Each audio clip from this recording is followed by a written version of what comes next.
Okay, I will call the Southbury Board of Selectmen regular meeting February 6, 2025 to order at 7 p.m. And if we could have the Pledge of Allegiance.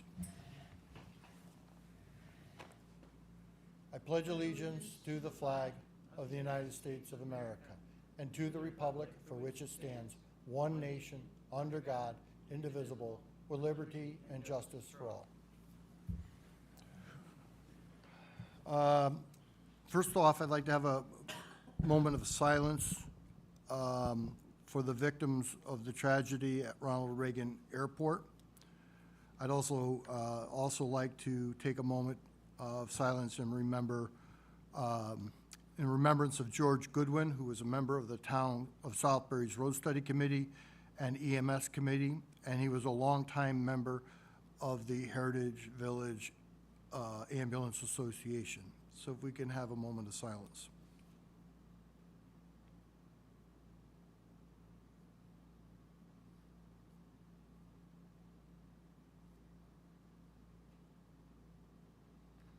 Thank you. George was a great volunteer and did a lot for the community. We have no public comment because we have no public here tonight. You have your announcements and correspondence. Next is the consent agenda. Do I have a motion to approve the consent agenda? So moved. Can I have a second? I'll second it. Any discussion? Hearing none, all in favor of the consent agenda signify by saying aye. Aye. And nobody's opposed. Minutes, January 16th, 2025 regular meeting. Do I have a motion to approve? So moved. Can I have a second? Tim? Oh, Justin? Oh, thank you. Any discussion on the minutes? Hearing none, all in favor signify by saying aye. Aye. Aye, and it's unanimous. Next up, we have no unfinished business. We have no new business. First Selectmen's report tonight. Temporary library opening. The Southbury Public Library's temporary location in the Heritage Village Conference Center will open to the public beginning February 10th. I am really excited for the library to begin offering in-person library services to our residents and very proud of the progress we are making to restore our library building. For more information on our temporary location, please visit our library webpage. The Southbury PD officially transitioned from the State Resident Trooper Program on January 27th, 2025. That got all the technology and all the things that needed to be done moved over. There's still some work that we're doing, but we are completely transitioned. Zoning regulations update. The Land Use Department recently began the process of updating our zoning regulations. An invitation to bid was posted on January 6th, requesting land use consultant proposals for a comprehensive zoning regulation update. The deadline to submit the proposal ended today. More information will come as further developments occur. That's to get trying to line up all our zoning regulations so they are lined up with each other so there's no conflict and get them all straightened out. Regional School District 15 kindergarten registration is open for the 25-26 school year. Beginning this process now helps the district plan for their next school year more effectively. Information about the registration process can be found on the Region 15 website. On the Council of Small Towns, we did a legislative meeting on January 26th.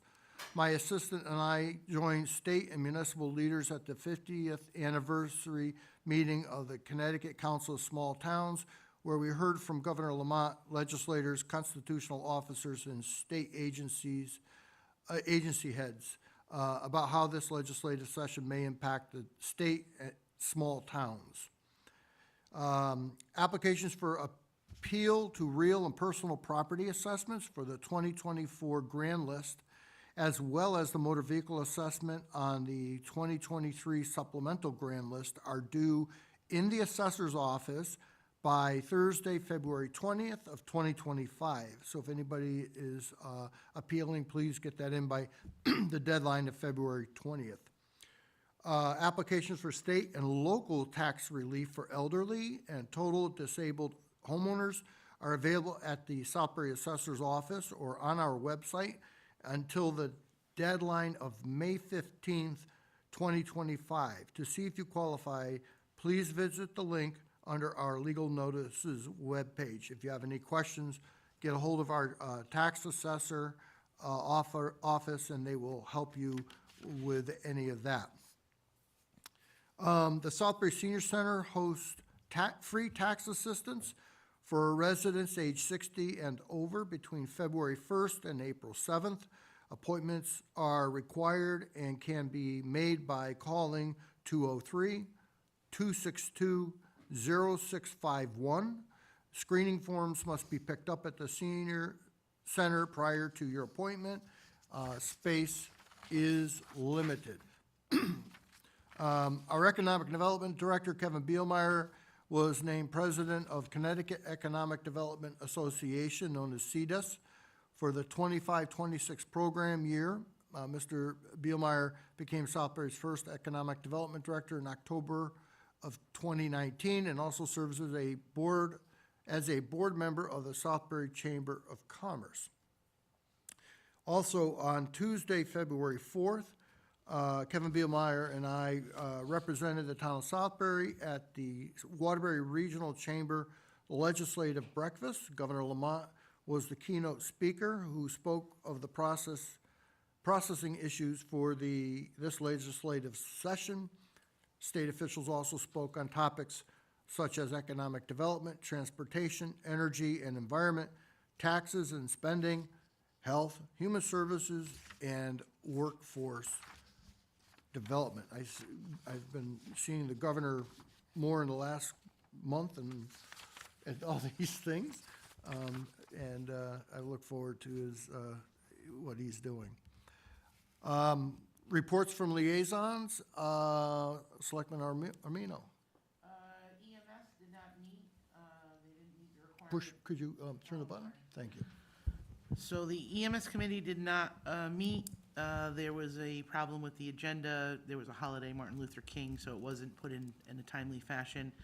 LEPC will meet next week, as well as the library board. So that's my report. Selectman Betty. None of mine have met except for, did pool oversight? We didn't have a quorum, but it pretty much is stagnant right now with the weather, Yeah. waiting for the weather to break. No, the rest of mine haven't met. Selectman O'Neill. Yes, Park and Recs, they met on January 9th, but I didn't give the report the last meeting. Splash pad location, it still needs to be determined. It was recommended that they might come up with pros and cons lists for suggested locations. Settlers has plenty of parking, and there's a flat space, so they're more apt to identify Settlers as the area for the splash pad. They still need to come up with the capital figure for the splash pad. They had discussions on the porta potties at the parks and whether or not getting the bathrooms running at Community House Park. Pool construction is on schedule.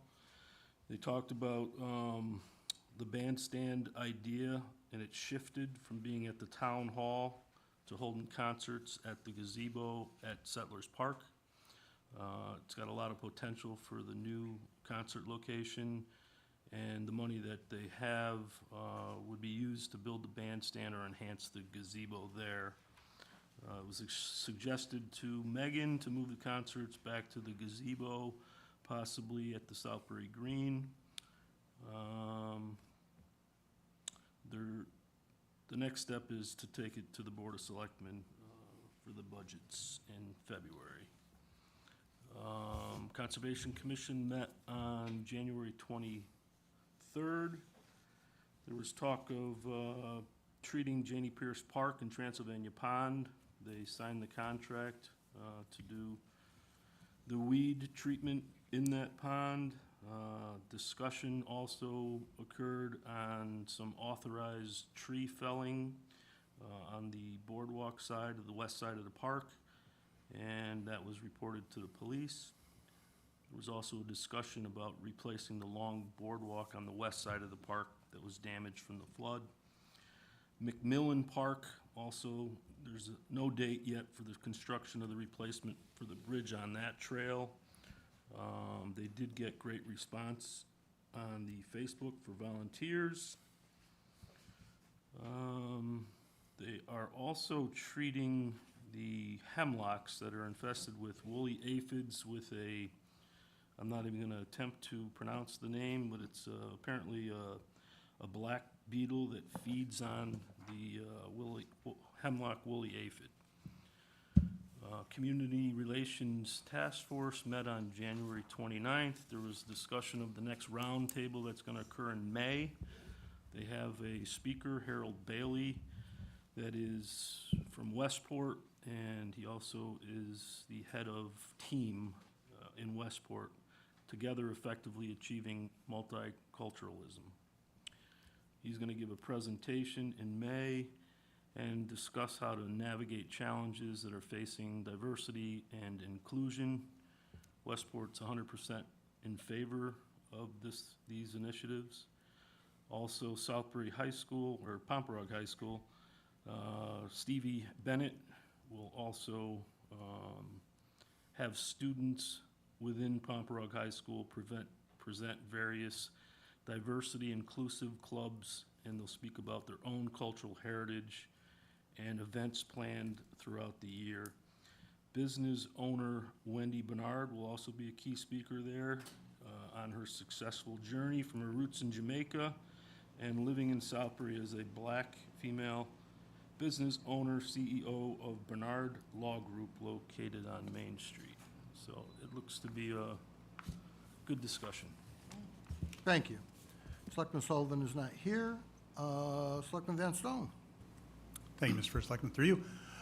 Charter Revision Commission met as recently as last night, and we are now in the process of kind of wrapping up, identifying the topics we're going to tackle and transitioning into kind of the mechanics of those changes and drafting language which will be presented to this board for the charter changes we envision.